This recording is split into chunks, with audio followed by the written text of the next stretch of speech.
धेरै पछि चन्द्रे र मुनाको बल्ल भयो कुराकानी।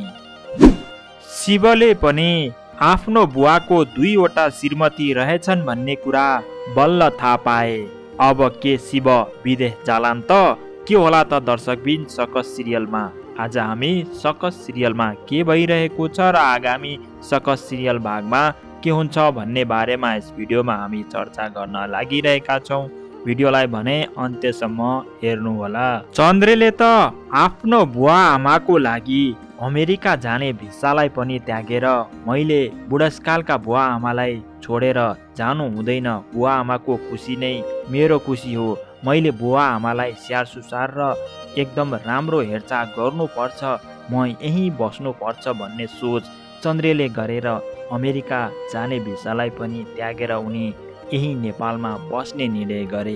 के अब शिवले पनि नेपालमै बस्ने र आफ्नै घरमा राम्रो काम गर्ने सोच आउला त शिवको? पक्कै पनि आउने छैन, किनकि शिवलाई धेरै पैसाको लोभ छ, तर चन्द्रे जस्तो शिव छैनन्। यदि शिवले आफ्नो बुवाको जेठो श्रीमतीको सम्पत्ति धेरै देखे भने आफ्नो बुवाले पाउनुपर्ने सम्पत्ति हामीलाई पनि पाउनुपर्छ भन्ने दाबी गर्न सक्छन्। त्यही कारणले शिव विदेश जान छोड्न पनि सक्लान्।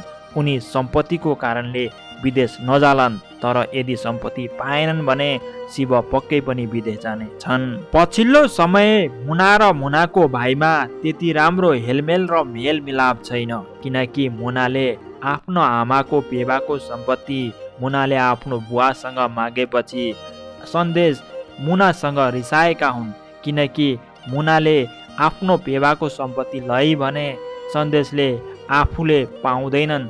त्यही कारणले सन्देश मेरो सम्पत्ति लगी भन्ने सोच सन्देशमा आएको कारणले मुनालाई त्यो सम्पत्ति लान नदिन खोजेका हुन् सन्देशले। त्यही कारणले सन्देश मुनासँग धेरै झगडा गरिरहेका छन्। मुनाले आफूले पाउने आमाको पेवाको सम्पत्ति यदि नपायो भने मुना अदालतसम्म जाने निर्णय गरिसकेकी छिन्। यता चन्द्रे भने गाउँमा धेरै पछि मुनालाई भेट्नको लागि आएका छन्। अब चन्द्रेले मुनाका दुश्मन सन्देश धतिराम र कृष्णसँग लडेर मुनाको पेवाको सम्पत्ति ल्याउने कार्यमा चन्द्रेले साथ देलान् त पक्कै पनि चन्द्रेले साथ दिनुपर्ने अवस्था आएको छ।